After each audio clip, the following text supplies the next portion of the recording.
हमारी futures hedging वाली series को आप सबने बहुत प्यार दिया है और आप में से बहुत सारे लोग उस स्ट्रेटजी को भी यूज़ कर रहे हो। और फ्यूचर्स के लिए आपके दिमाग में जो एक डर था कि फ्यूचर्स ट्रेडिंग तो सिर्फ इंस्टीट्यूशनल ट्रेडर्स करते हैं या फिर बड़े लोगों का काम है, हम लोग तो नहीं कर सकते हैं, वो काफ़ी लोगों का भी ख़त्म हो चुका है एंड बहुत ही एफर्टलेसली आप लोग फ्यूचर्स ट्रेड कर रहे हो। लेकिन अभी भी आज तक मेरे को बहुत सारे क्वेश्चंस आते हैं उसके रिलेटेड कि कुछ चीज़ें समझ नहीं आ रही हैं, कुछ बेसिक्स क्लियर नहीं है। तो आज हम फ्यूचर्स हेजिंग सीरीज़ का Q&A कर रहे हैं पार्ट 2। इससे पहले भी हमने एक Q&A किया था जिसमें मैंने आपके आंसर्स किए थे क्वेश्चंस के। आज दोबारा कुछ क्वेश्चंस के आंसर करने वाले हैं, तो चलिए जल्दी से शुरू करते हैं। सबसे पहला जो हमारा क्वेश्चन है वो ये है कि अगर मैं पहले फ्यूचर लॉन्ग करता हूं और उसके बाद पुट ऑप्शन बाय करता हूं तो मेरे को एग्जिट क्या करना है पहले? क्या मैं पहले फ्यूचर एग्जिट कर सकता हूं या फिर ऑप्शन एग्जिट करनी पड़ेगी?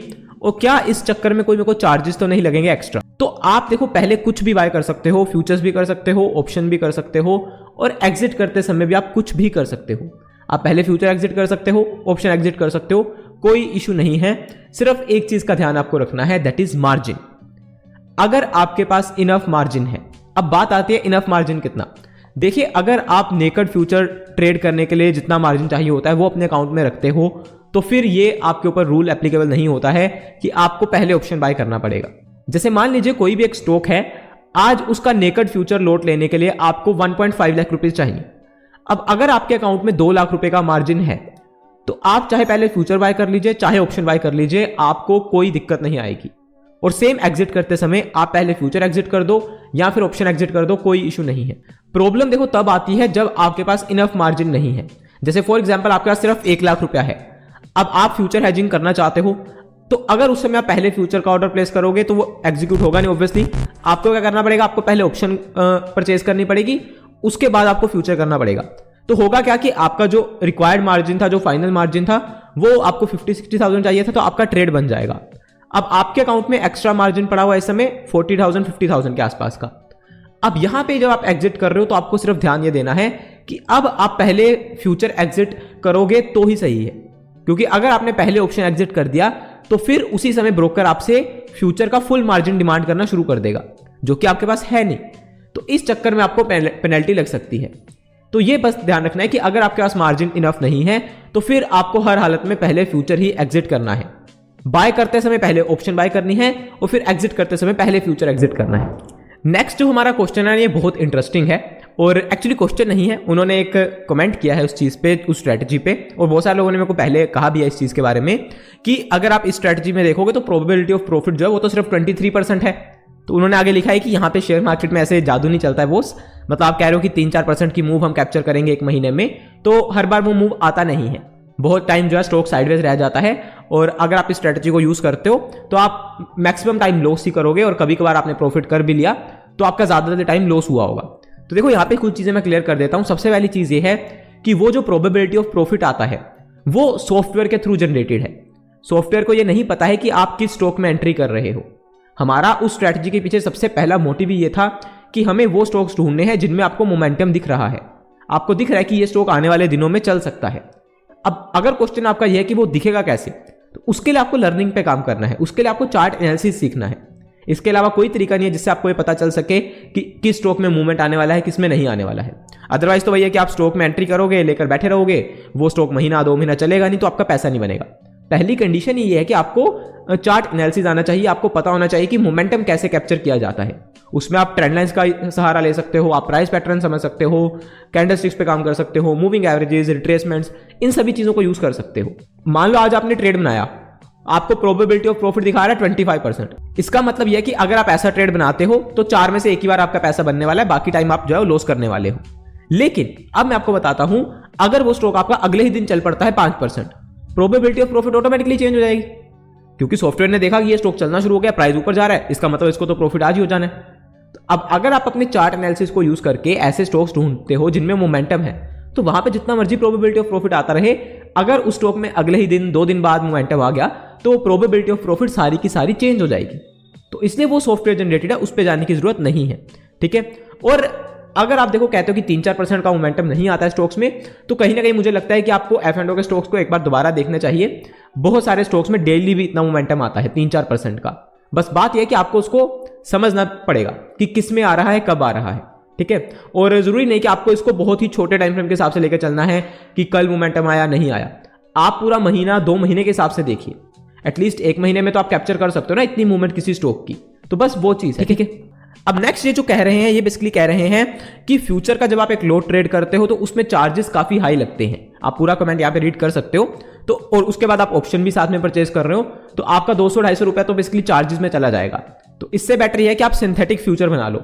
अब सिंथेटिक फ्यूचर जिन लोगों को नहीं पता, देखो उसमें क्या होता है कि आप ऑप्शंस का यूज करके 2 लेग आप ऑप्शंस की यूज करते हो और उसके बेस पे आप एक अपना ऐसा चीज बना लेते हो जो कि काइंड ऑफ फ्यूचर की तरह ही वर्क करती है।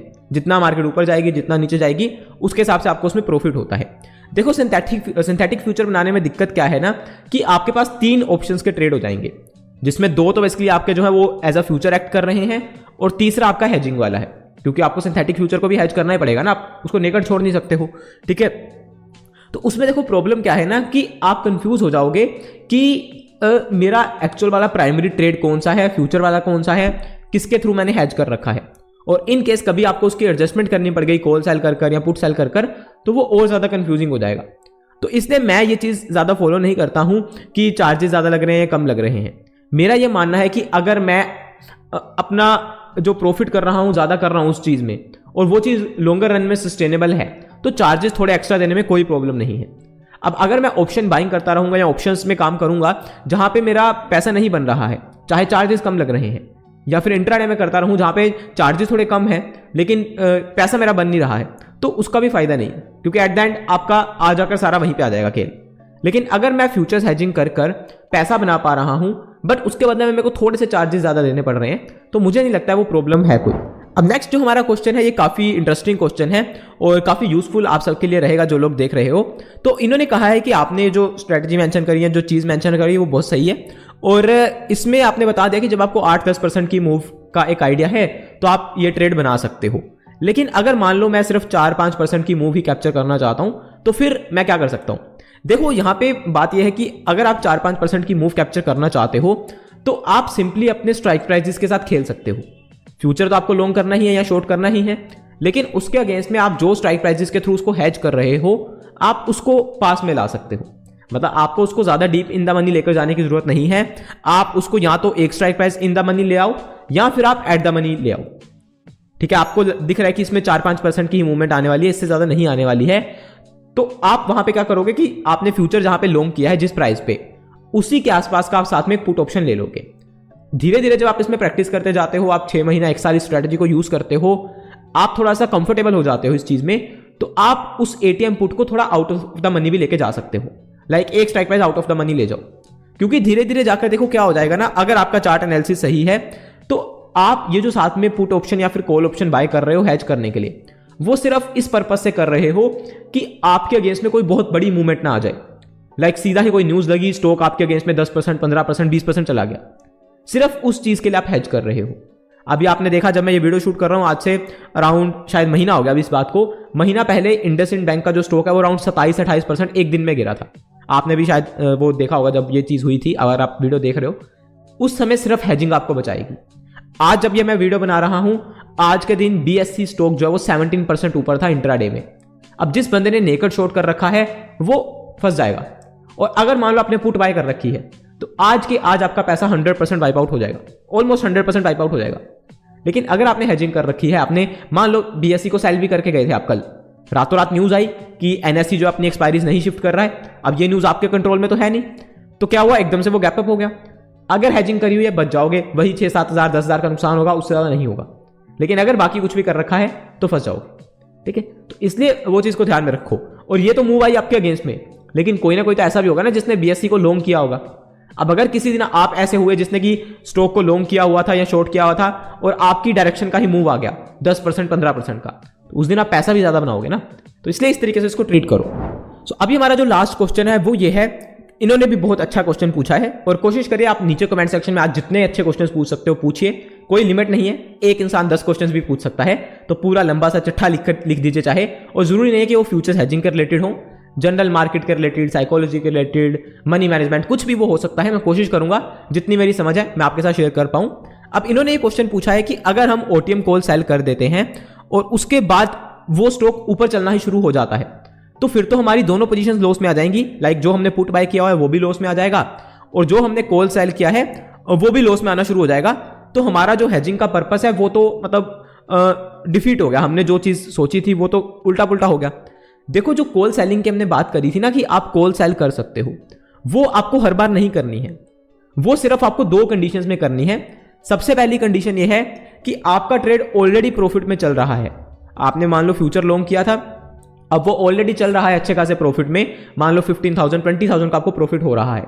लेकिन उस समय आपको एक रिस्क है कि ये दोबारा अगर नीचे आ गया तो मेरे को लॉस होना शुरू हो जाएगा या फिर मेरा प्रॉफिट कम हो जाएगा। तो उस केस में आप वहां से काफी out of the money option जो है वो सेल कर दोगे। तो क्या हो जाएगा कि आपका प्रॉफिट भी सिक्योर हो जाएगा, आप सेफ हो जाओगे और अगर वहां से और ज्यादा फर्दर ऊपर की मूवमेंट आई तो एटलीस्ट आप लॉस में नहीं जाओगे। ठीक है।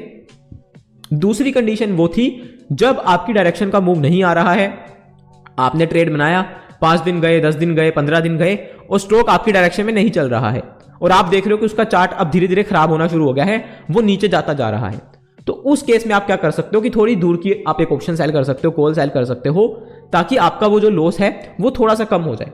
और ये आपको तभी करना चाहिए अगर आपको चार्ट की प्रॉपर समझ है, आपको पता चल रहा है कि हाँ ये वाला लेवल एटलीस्ट नहीं आएगा, मतलब अब इसके नीचे ये जा चुका है तो ये वाले लेवल्स के ऊपर ये एटलीस्ट नहीं जाएगा। ठीक है। और वो भी सिर्फ आप तब कर रहे हो ताकि आपका वो जो मैक्सिमम लॉस था वो थोड़ा सा और कम हो जाए। लाइक अगर वो 10,000 का आ रहा था पर लॉट पे तो मैं कॉल सेल करके उसको 7,000 6,000 या उससे कम पे ले आऊं, तो सिर्फ उस चीज के लिए आप ये चीज कर रहे हो।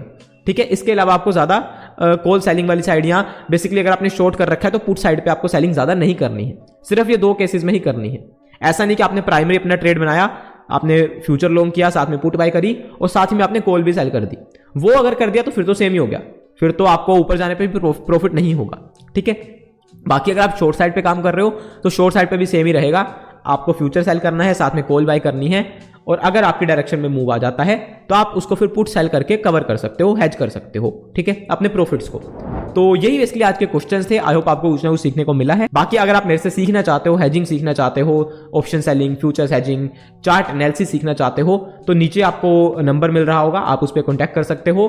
हमारे नए बैचेस स्टार्ट हो रहे हैं अभी बहुत ही जल्द, तो आप मेरे को एक बार व्हाट्सएप पे मैसेज कर सकते हो, आपको डिटेल्स मिल जाएंगी और बाकी सोशल मीडिया हैंडल्स भी सभी आपको डिस्क्रिप्शन में मिल जाएंगे। मिलता हूं मैं नेक्स्ट वीडियो में। Thanks for watching. जय हिंद, वंदे मातरम।